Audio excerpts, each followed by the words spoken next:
Welcome to the Fun Going Fast channel, and this video is on 5 reasons why you should buy a Can Am Renegade 500. These are great ATVs, and I'm going to talk about all the great reasons why I recommend it would be a good purchase and the reasons why it would work out if that's a ATV you're in the market for, or maybe you didn't even realize you're in the market for. So let's get started. Reason number 1, this is kind of simple, but surprisingly really nice and handy. It is the best digital gauge in the business.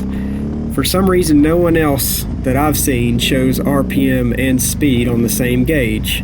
I had a Polaris 850 Scrambler with the options, all the options on the gauge. You could either see RPMs or speed. I'm not sure why that the ATV industry doesn't get that. Most people would like to see both.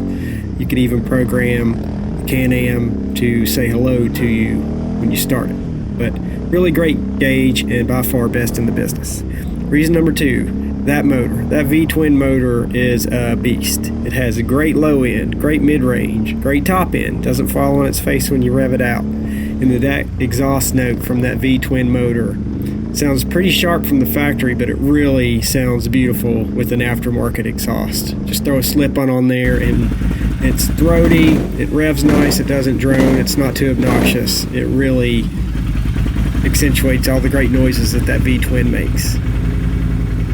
Reason number 3, the 4-wheel drive system. It's a really strong 4-wheel drive system with the Visco lock front diff, so you just put it in 4-wheel drive and run it, and if it needs it or senses slippage, that front diff locks and you go right on. But when you don't need it, it backs off and it makes it a lot easier to steer. The Can Am Renegade 500 I had didn't even have power steering, and it still was pretty manageable. But you put a non-power steering ATV in 4-wheel drive with the front diff lock and go more than 5 miles an hour, you're going to be aware of it. So that's a great system that Can Am offers. Reason number 4, the overall versatility of this machine. It really does a lot. It covers so much ground. It can be run aggressively, obviously not quite a race quad, but definitely a sport quad, definitely something that you can ride really fast, that you can drift and power slide on, that you can jump. It's not going to do motocross jumps, but you can catch 2, 3, 4 feet in the air, no problem.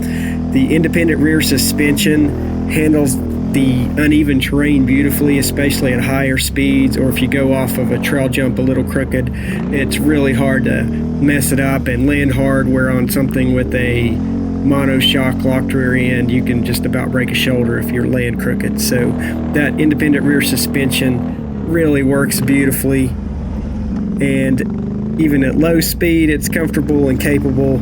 It can just do so much, and also it's got a little bit of storage. You can strap things down. There's so many accessories you can buy, and you can even put a trailer hitch and trailer ball on it, and it's got high and low along with that 4-wheel drive, so you can easily do towing with it. So this machine is obviously going to be more aggressive than an Outlander, and it's going to have better weight balance and more capability at speed, but it's still got a little bit of versatility for working. You can just do a lot. It's also super easy to ride, and people that have never ridden an ATV before can ride it pretty easily as long as you have some respect for the power and weight. But it's not ridiculously overpowered. It's not like an 800 or even 1,000 Can Am Renegade, which is, I'm not sure why anybody wants a 1,000cc engine on an ATV, to be honest.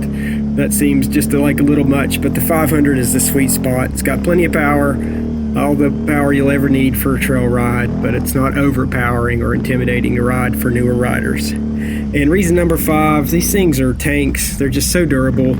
Speaking of letting friends ride, I actually had 2 different friends ride mine. Both rolled it, and the first roll was a pretty big one. It toppled over and just had to adjust the handlebars, and it was ready to roll. The other friend was backing up and wasn't paying any attention and kind of went crooked on the back of a trail and rolled it. Picked it right back up and kept on going. So really impressive. Never had any issues out of it, and rode it pretty aggressively, rode it pretty hard over a course of a couple of years. Didn't have anything break on it or crack, so really impressive machine. Only issue I had was, I bought it used. It had an aftermarket, or not even aftermarket, it had a rig set up for the rear battery, and I finally had to break down and replace the cage and the batteries, and once that was all set, I didn't have any other issues. But very durable machines, just take care of it, keep it clean, change the oil, and this thing will be an absolute blaster ride, high and low, with towing, with four-wheel drive, with a front diff lock, with a great sounding exhaust, with plenty of low end, mid-range, and top end. I know a lot of people get these things in mud with them, but it's also a very capable trail machine that can handle a lot of different terrain, going slow, rock crawling, and going fast, and you will not get bored with it. So, and they look great.